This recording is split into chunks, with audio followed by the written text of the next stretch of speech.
నేను తప్పు చేశాను.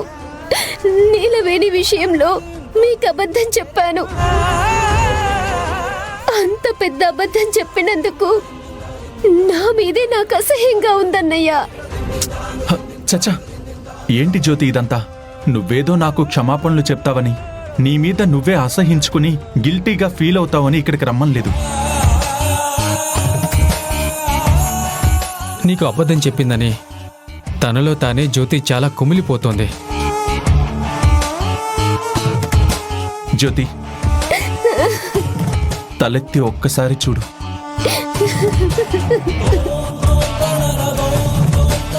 నిన్నే అడుగుతున్నాను, ఒక్కసారి నన్ను చూడు. నువ్వు అబద్ధం చెప్పావని గిల్టీగా ఫీల్ అవ్వాల్సిన అవసరం లేదు, సరేనా? నా చుట్టూ ఉన్న పరిస్థితులు నా గొంతు నొక్కేశాయి. నా కళ్ళ ముందున్న సందర్భాలు నేను అబద్ధం చెప్పేలా చేశాయి.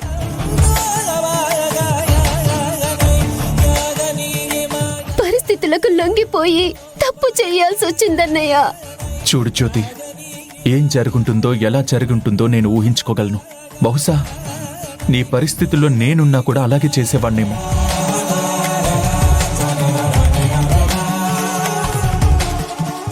ఒక్కొక్కసారి బలవంతుడు కూడా పరిస్థితుల ముందు తల వంచుతాడు. బలగం ఉన్నవాడు కూడా పరిస్థితులతో రాజీ పడతాడు. పరిస్థితులు పెట్టే పరీక్షలకి ప్రతి ఒక్కరూ తల వంచాల్సిందే జ్యోతి. అక్క,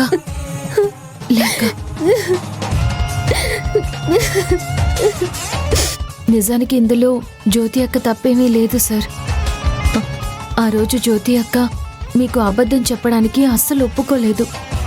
నా బలవంతం మీదే జ్యోతక్క మీకు అబద్ధం చెప్పాల్సి వచ్చింది. నాకు అశోక్ గురించి తెలుసు, జ్యోతి గురించి కూడా తెలుసు. వీళ్ళు ఎప్పుడూ అంత సులువుగా తప్పు చేసే రకాలు కాదు.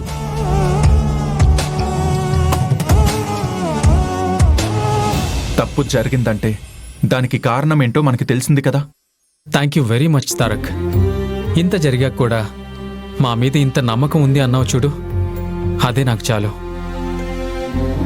ఇంతకాలం మీతో సావాసం చేశాక కూడా మీరు ఎలాంటి వారో నేను తెలుసుకోకపోతే నాకన్నా పెద్ద ఫెయిల్యూర్ ఇంకెవ్వరూ ఉండరు అశోక్.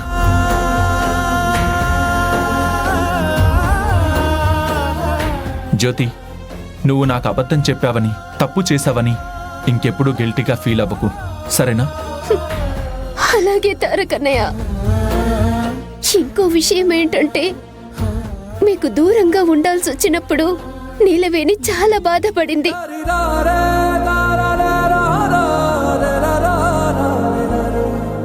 మిమ్మల్ని కలుసుకోవాలని ఎంతో ప్రయత్నించింది. ఒక్కసారైనా మిమ్మల్ని చూడాలని ఎంతో అల్లాడిపోయింది. మీరిలాంటి పరిస్థితుల్లో ఉన్నప్పుడు మీకు సేవ చేయలేకపోతున్నాను అని నీలవేణి తనలో తానే ఎంతో మదన పడిపోయింది.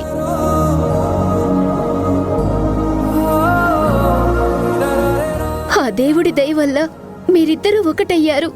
నాకదే చాలు. మా మంచి కోరుకునే మీలాంటి మంచి మనుషులున్నారు కదా, మాకంతా మంచే జరుగుతుంది జ్యోతి.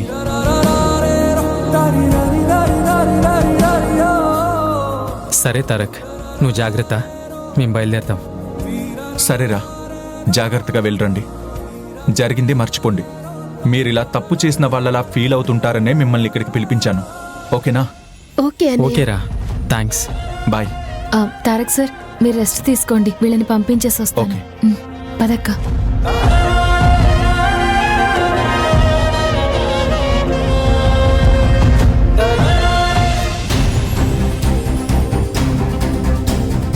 తారక్ దగ్గర మన గురించి చాడీలని చెప్పరు కదా.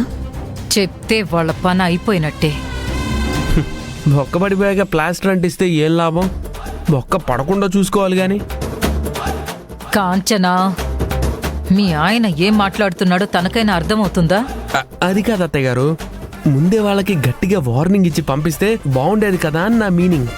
నేను పిచ్చుక మీద బ్రహ్మాస్త్రాన్ని వేసే రకాన్ని కాదు. ఎక్కడ ఏ అస్త్రం అవసరం అయితే ఆ అస్త్రాన్ని ఉపయోగించాలి.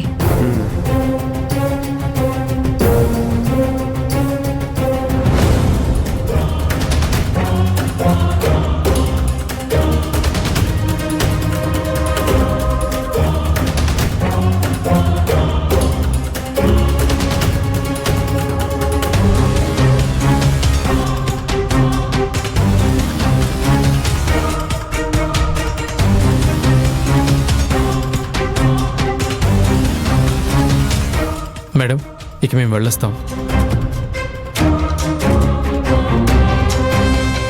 అశోక్, ఆగు.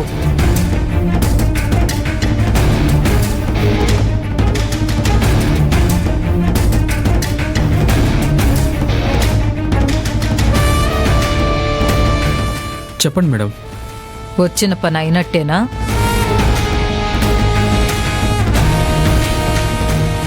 అడిగేది నిన్నే. వచ్చిన పని అయినట్టేనా? మీ దృష్టిలో మేము వచ్చిన పని ఏంటో నాకు తెలీదు, కానీ మేం మాత్రం తారక్ సార్ పిలిచారని వచ్చాం. పిలిచారని వచ్చారు, బానే ఉంది. నాలుక తిరిగినట్టు వాగలేదు కదా?